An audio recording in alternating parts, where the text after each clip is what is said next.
নমস্কার। 2024 সাল কন্যা রাশি আজ এই বছর কেমন গেল, কতটা ভালো, কতটা মন্দ, কতটা আশা, কতটা প্রত্যাশা, কতটা কি সুফল হলো, কতটা কি ব্যর্থতা হলো, এবার 2025 সাল কন্যা রাশি কেমন যাবে।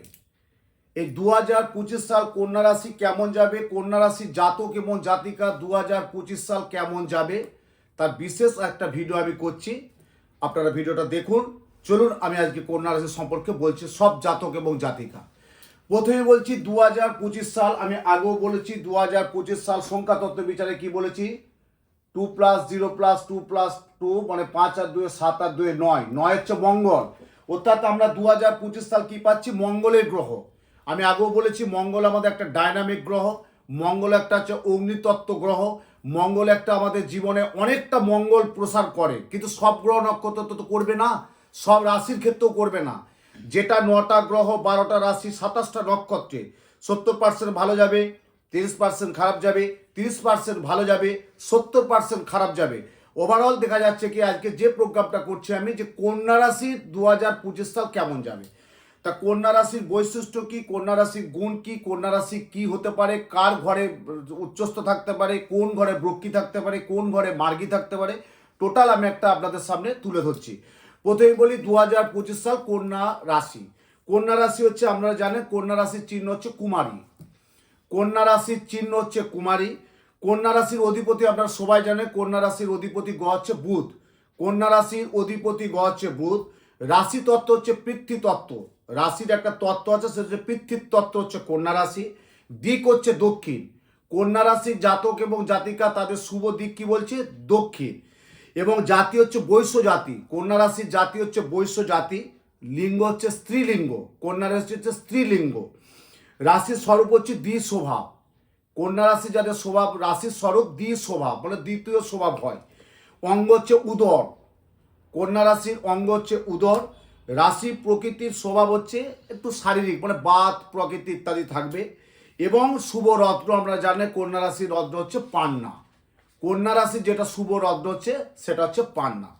এবারে কন্যা রাশির শুভ বর্ণ কি, এটা জানার ব্যাপার আছে। যে আমাদের 2025 সালে কন্যা রাশির শুভ রং মানে বর্ণ রং ইত্যাদি বলছি। কন্যা রাশির শুভ রং বর্ণ হচ্ছে সাদা এবং সবুজ। কন্যা রাশির অধিপতি হচ্ছে বুধ, তাদের শুভ রং হচ্ছে সাদা এবং সবুজ। শুভ দিন হচ্ছে বুধবার এবং রবিবার। কন্যা রাশির হচ্ছে শুভ দিন, সেটা কবে, বুধবার এবং রবিবার। শুভ দেবতা কিন্তু গণেশ। কন্যা রাশির যারা জাতক এবং জাতিকা তাদের কিন্তু পূজ্য দেবতা, শুভ দেবতা, পূজ্য দেবতা হচ্ছে সিদ্ধিদাতা গণেশ। এবং শুভ সংখ্যা হচ্ছে 5। এই 5 সংখ্যাটায় আপনারা যেদিন ভালো কোনো কাজে ইন্টারভিউ যাবেন, বা কোনো একটা ভালো কাজে যাবেন, বা কোনো একটা বাড়ি কিছু ব্যাপারে আছে, বা কোনো একটা ফ্ল্যাটের কিছু ব্যাপার আছে, বা কোনো একটা ভালো জিনিস করতে যাচ্ছেন, বা ছেলে মেয়ের কোনো দেখাশোনা করতে যাচ্ছেন, এই 5 সংখ্যাটা কন্যা রাশির ক্ষেত্রে 2025 সাল খুব লাকি, কিন্তু খুব লাকি সংখ্যা। এবং শুভ তারিখ এটাও লিখে রাখুন, শুভ তারিখ হচ্ছে 5, 15, 23। 5 তারিখটা, 15 তারিখটা, 23 তারিখটা, এটা হচ্ছে কিন্তু খুব শুভ লাকি, লেখা রাখবেন। এবার আসি কন্যা রাশির শত্রু রাশি কোনটা। আমাদের প্রত্যেকটা গ্রহের নক্ষত্র আমরা যখন স্বামী স্ত্রীর জটুক বিচার করি, ধরো আমার কাছে এলো একজন যে বাবু আমি এই শাস্ত্রীজি আমার এই ছেলের একটি মেয়ে দেখাশোনা হয়েছে, এর সাথে এর আমার একটা জটক বিচার করাবো। তা জটক বিচার করতে গেলে আমাকে মিত্র রাশি শত্রু রাশি আমাকে একটা তাৎপর্যপূর্ণ এবং গুরুত্বপূর্ণ, সুতরাং আমাকে একটা আলোচনা করতেই হয়। তাহলে এখানে শত্রু রাশি কি, কর্কট। কন্যা রাশির শত্রু হচ্ছে কর্কট। তাহলে এবার আমি এটার ডেফিনেশন কিভাবে দেব, যদি কোনো জাতক জাতিকা বিবাহেতে আবদ্ধ থাকে বা দেখাশোনা করে, যদি কর্কট রাশি হয় তখন জটক বিচার অনুযায়ী একটু আমাকে দেখে নিতে হবে যে 36টার মধ্যে কটা ম্যাচ করলো, বা কটা আদার্স আমার গণনায় আমি পেলাম। তাতে যদি কর্কট হয়ে থাকে ততটা হয়তো এফেক্ট হবে না, কিন্তু তবু শত্রু রাশি হচ্ছে কর্কট। এবারে মৃত্যু মানে কন্যা রাশির ফেভারিট। এর ফেভারিট কথার অর্থ কি, মানে ধরুন আপনি কন্যা রাশির কারোর সাথে একটা পার্টনারশিপে ব্যবসা করছেন, বা আপনার ছেলের বিয়ে দিবেন, বা আপনার মেয়ের বিয়ে দিবেন, বা আপনি কোনো একটা ভালো কাজ করতে যাচ্ছেন, যে আমার তো কন্যা রাশি, তাহলে আমি কি এই রাশির সাথে কোনো একটা বিজনেসে পার্টনারশিপে এগোতে পারি, বা আমি কি এই ব্যবসার সাথে এটা কি করতে পারি, বা আমি কোনো গাড়ির কোনো ব্যবসা করতে পারি, আমি কনস্ট্রাকশনের ব্যবসা করতে পারি, বা আমি ছেলেকে কোনো ইঞ্জিনিয়ার দিতে পারি, বা আমার মেয়েকে বা কোনো ছেলেকে বা মেডিকেলে ভর্তি পারি। তাহলে সেটা কিন্তু একটা মিত্র রাশি কিন্তু এখানে প্রয়োজন আছে। মিত্র রাশি কি বলছে লিখে রাখুন, মিথুন, মেষ, তুলা, মিথুন, মেষ, তুলা এবং সিংহ। তাহলে কন্যা রাশির মৃত্যু রাশিকে, শত্রু রাশিকে কর্কট, আর মৃত্যু রাশিকে মিথুন, মেষ, সিংহ, তুলা। ঠিক আছে, এরপর আসছি কন্যা রাশি, রাশির চক্রে এরা কিন্তু 90 থেকে 120 ডিগ্রির মধ্যে ঘোরাফেরা করে। কন্যা রাশির অ্যাঙ্গেল হচ্ছে 90 থেকে 120 ডিগ্রির মধ্যে এরা বিবৃত থাকে। এটি একটি স্ত্রী রাশি। কন্যা রাশি হচ্ছে একটি স্ত্রী রাশি। এই রাশি জাতক জাতিকা খুব মনোজয়ী হয়ে থাকে, মানে এই রাশির জাতক এবং যাতে খুব মনে জয়ী হয়ে থাকে, মানে অপরের কাছে টপ করে ভালোবাসাটা আদায় করে দিতে পারে। হয়তো সে তাকে কেউ নেগলেক্ট করছে, বা কেউ হেটা করছে, বা কেউ কোনো একটা খারাপ মন্তব্য করছে, বা একটা নজর দিচ্ছে, কিন্তু এরা মনোজয় হতে থাকবে। এদের অধিপতি কিন্তু বুধ। আমরা যে যারা বিজনেস করে আমরা সবাই সাধারণত কি দেখি ব্যবসার জন্য বৃহস্পতি না। আমি আগে অনেক বছর আগে একটা প্রোগ্রামে বলেছিলাম যে বুধ যদি ভালো থাকে তাহলে সেই ব্যবসায় বিরাট প্রতিফলন এবং কোটিপতি হওয়ার যোগ আছে। বুধকে সব সময় দেখতে হয়। দেখবেন অনেকেই যারা ব্যবসা করছেন তারা পান্না ধারণ করে। পান্নাটা এখানে বুধের জন্য কি, সাধারণভাবে যদি কেউ বোঝাতে আসে বলবে যে আমার ছেলে মেয়ের পড়াশোনা করছে না, একটা বুধের জন্য পান্না না। যারা ব্যবসার সাথে যুক্ত আছে তাদের বলবো প্রথম যদি প্রতিকার করতে পান না, মানে বুদ্ধি বৃহস্পতি। আপনি একটা টাকা ইনভেস্ট করে আপনার ছেলেকে বা আপনার বাড়ির কাউকে একটা ব্যবসার স্থানে আপনি বসালেন, আপনার ভাইকে, দাদাকে বা আপনার ছেলেকে, যা কেউ, কিন্তু সে ব্যবসায় কোনো কথা বলতে পারছে না, কাজ করতে পারছে না, ব্যবসায় সে মনন দিতে পারছে না। ব্যবসা যে বসবে তাকে তো একটা বাক করতে হবে, সে বাক সিদ্ধটা কাজে লাগছে না।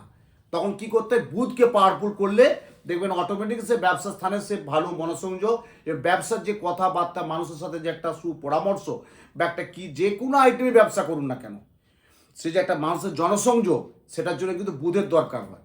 রাজনৈতিক যারা ব্যক্তিত্ব তাদেরকে আমি বলেছি বুধের প্রতিকার করতে হয়, কেতুর প্রতিকার করতে হয়। কেতু হচ্ছে গুপ্ত শত্রুতা, আর বুধ হচ্ছে মানুষের কাছে পৌঁছানোর জন্য যেটা হয় সেটা হচ্ছে বুধের প্রতিকার। যারা রাজনৈতিক সাথে যুক্ত থাকে, সঙ্গীতজ্ঞ যারা থাকে, যারা সঙ্গীতজ্ঞ, ফিল্ম স্টার বা আমাদের অভিনেতা অভিনেত্রী, নাট্য এই জগতে যারা মানুষ থাকেন না, তাদের রবিকে স্ট্রং করতে হয়। এবং শুক্র হচ্ছে আমার গান বাজনা, সঙ্গীত, নাচ গান, আঁকা এই প্রভৃতি দেখে শুক্র। তাহলে প্রত্যেকটা গ্রহের প্রত্যেকটা কিন্তু কাজ আছে, আর সেই কাজগুলো যদি করতে পারেন তখন বলবেন যে হ্যাঁ, উত্তম শাস্ত্রী বলে একজন জ্যোতিষী আছেন, উনি বলেছিলেন কিন্তু যে 2025 সাল, এমনি কিন্তু 2025-এ আপনার মেষের ঘরে ঢুকে আছে বুধ। এখন কিন্তু যাদের মেষ রাশি তাদের খুব একটা ভালো যাবে না, কেন বুধ এখন বক্রি আছে। এটা মোস্ট অফলি মেয়ের পর থেকে কিন্তু ভালো জায়গা যাবে। 2025 সাল কন্যা রাশি জাতক এবং জাতিকা মেয়ের পর, মে মাসের পর থেকে তার একটা গোল্ডেন টাইম আমি আশা করতে পারা যায়, বা আপনারাও পারতে পারেন গোল্ডেন টাইম। এরপরে এই রাশির হচ্ছে কিন্তু হবে একটু চঞ্চলতা হবে, পড়াশোনার ক্ষেত্রে একটু অমনোযোগ দেখা দেবে। কিন্তু বৃহস্পতি যারা ব্যবসা করছেন তাদের কিন্তু কন্যা রাশির পক্ষে খুব ভালো জায়গা আছে 2025 সাল। অর্থনৈতিক আয়ের জায়গাটা, যাদের লোন টোন আছে, ব্যাংকিং লোন, প্রাইভেট লোন, দেখবেন সেগুলো আস্তে আস্তে রিকভার হয়ে যাবে। এবং এই রাশির কিন্তু চতুর্থ স্থানে ও তার লগ্নপতি 4th হাউসে বসে আছে কিন্তু বৃহস্পতি। আর বৃহস্পতি যখনই মার্গে অবস্থায় আছেন তখন দেখবেন যে মে মাসের পর থেকে যারা ব্যবসার সাথে যুক্ত, এই অর্থনৈতিক একটা কোনো দেনাদার হয়ে গিয়েছিল বা লোনগ্রস্ত হয়ে গিয়েছিল বা একটা পারিবারিক ঝামেলা, সে থেকে অনেকটা রিকভার হয়ে ভালো থাকবেন কন্যা রাশি। এবং কন্যা রাশির আরেকটা বলছি স্বাস্থ্য সম্পর্কে, যাদের কন্যা রাশি তাদের কিন্তু একটু গ্যাস্ট্রিক এই সমস্যাটা থাকবে, এবং বাতের একটা সমস্যা, বাত এবং পীড়া একটু সমস্যা থাকবে। এরা কিন্তু নিজেদের সুনাম, নিজেদের প্রতিষ্ঠিত অর্জন করবে। কর্মকেন্দ্রিক যারা আছে তারা কিন্তু প্রমোশনের যোগ পাবে এবং কর্মের জায়গাটা থেকে ভালো জায়গায় যেতে পারবে।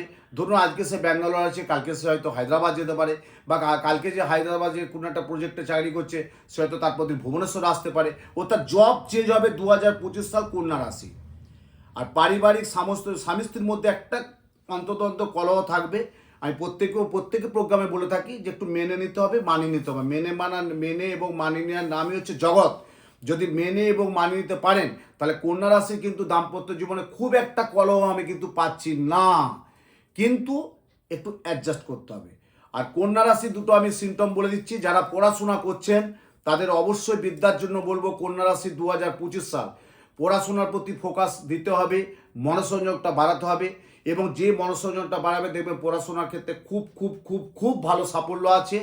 আমি কন্যা রাশির সম্পর্কে যেটা আমার মেন স্ট্রিম, মানে মেন স্ট্রিমটা আমি তুলে ধরলাম এবং যেটা জিস্ট সেটাকে তুলে ধরলাম। এরপর টোটাল যদি আমাকে পুনখানু করে বিচার বিশ্লেষণ করতে হয় তা 10 মিনিটের ভিডিওতে হবে না।